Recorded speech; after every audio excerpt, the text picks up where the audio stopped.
Congratulations, my viewers. I'm happy to be here with you again. You, the higher secondary students, are in a very important position and situation in your life. Faring well in the higher secondary examination means getting a chance for furthering your education. Securing good marks in higher secondary examination is one of the important criteria to do something well in your higher education. But securing good marks in higher secondary examination is not a mere word of our mouth. It needs perseverance. Students should persevere to fare well in the examination. And English is one of the important subjects on which you can make your career when you will pass the higher secondary examination. But securing good marks in English in the higher secondary examination is not just easy. You have to take preparation well. You have to practice well, both reading, writing, and understanding. And if you practice well, if you practice understanding, if you practice reading, if you practice writing, and if you read your stories, poems, and a play as you have in your syllabus, and if you love them, you will feel free when you will be in the examination hall.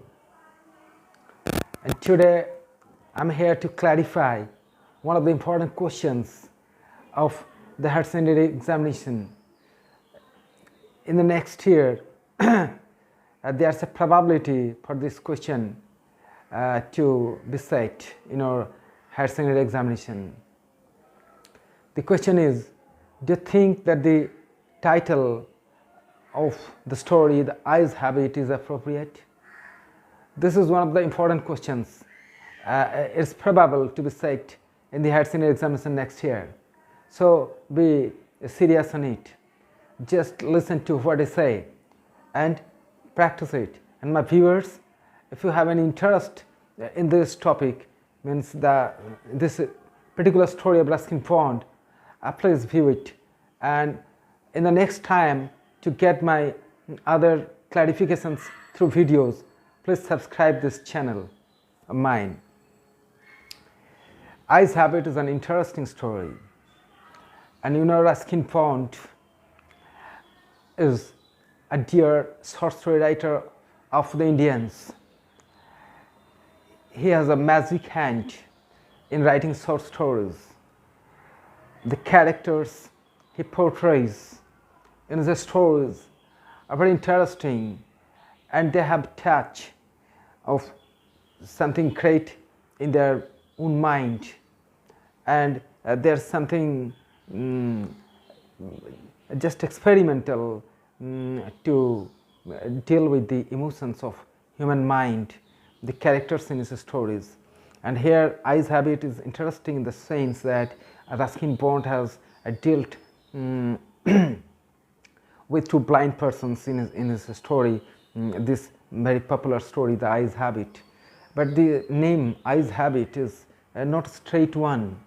Eyes means our usual eyes, the eyes with usual activity, the eyes with usual power.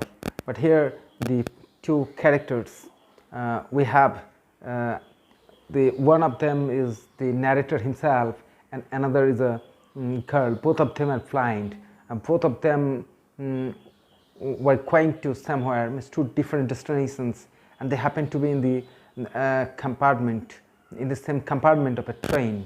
Their destinations were different, but they happen to be in the same compartment. and while this is a chance encounter for both of them, but the interest lies in the story that both of them were blind and no one could see each other. So the interest of the story starts here, and as both of them were blind and they could not see anything, still they had some reactions. This is very interesting to note that blind persons, yes, they have reactions, but blind persons are just limited in their reactions. But here we find that the narrator, the blind person, he got infatuated with the girl who happened to be a blind person, and the infatuation gave rise to, gave display to the other reactions that the narrator made. He got infatuated, and despite being blind, he desired to just visualize, means to fantasize the beauty of the girl.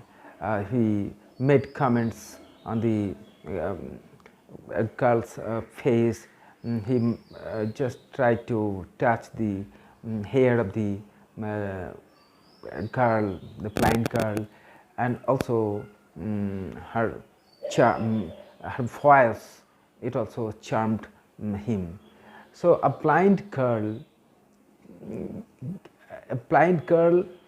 gives impression of charm to a blind man. Despite being blind, he does not seem to be unaware of the innermost feelings that was undergoing in him.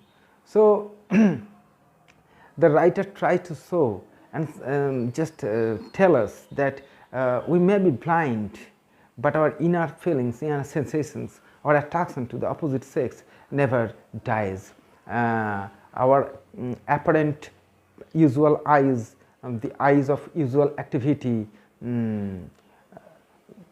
is not a factor whether we could feel the sensation of other sexes' feelings and attractions.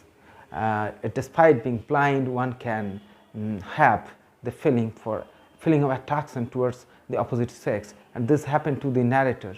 So here the eyes habit means the blind eyes have also the sensation and the feelings of attraction for the opposite sex, and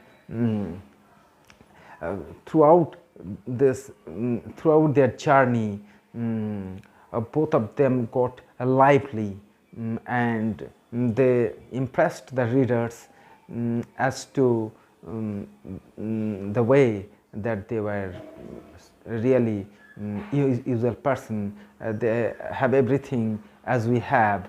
They cannot see, but they feel. So eyes, their usual eyes were blind, but their mind's eyes were living, and through this,